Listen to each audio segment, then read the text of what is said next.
ડુંગરીપુરા પ્રાથમિક શાળા દ્વારા સરકારી પરિપત્રની એસી-તેસી કરતા વાલીઓમાં રોષ.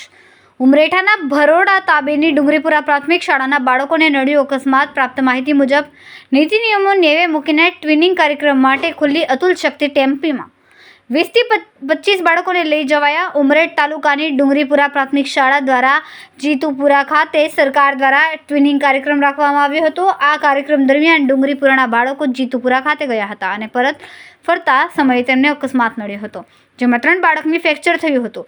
નોંધનીય છે કે આ કાર્યક્રમ દરમિયાન બાળકોને ટેમ્પી રિક્ષામાં ઘેટા બકરા ભર્યા હોય તે રીતે લઈ જવામાં આવ્યા હતા, જેના પગલે ગરીબ વિદ્યાર્થીઓના વાલીઓમાં રોષ ફેલાયો.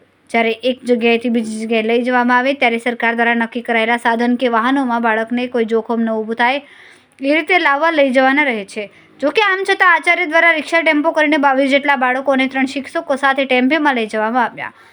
સવારે તેઓ જીતુપુરા પહોંચ્યા ત્યારે દરમિયાન તેમને સાંજે જ્યારે કાર્યક્રમ પૂર્ણ થયા બાદ તેઓ પરત ફરી રહ્યા હતા ત્યારે રિક્ષા ચાલકે સામેથી આવતી બસ જોઈને કાબુ ગુમાવતા બાળકો સાથે રિક્ષા નજીકના ખાડામાં પટકાઈ હતી. આ અકસ્માતને કારણે બાળકોમાં બૂમાબૂમ મચી હતી. રિક્ષા પલટી જતા બાળકો રોડ પર પટકાયા હતા, જેમાં 3 બાળકોને ફ્રેક્ચર થયું હતું. આ ઘટનાના પગલે સમગ્ર પંથકમાં શિક્ષકોની બેદરકારીને લઈને રોષ વ્યાપ્યો છે. સરકારની સૂચનાઓ હોવા છતાં આચાર્ય દ્વારા આવી ગંભીર બેદરકારી કેમ રાખવામાં આવી તે એક પ્રશ્ન ઉઠ્યો છે. સમગ્ર ઘટનામાં જો કોઈનો જીવ ગયો હોત તો જવાબદાર કોણ, તે અંગે પણ સવાલો ઊભા થયા છે. Bureau head Bashar Malik, Anand.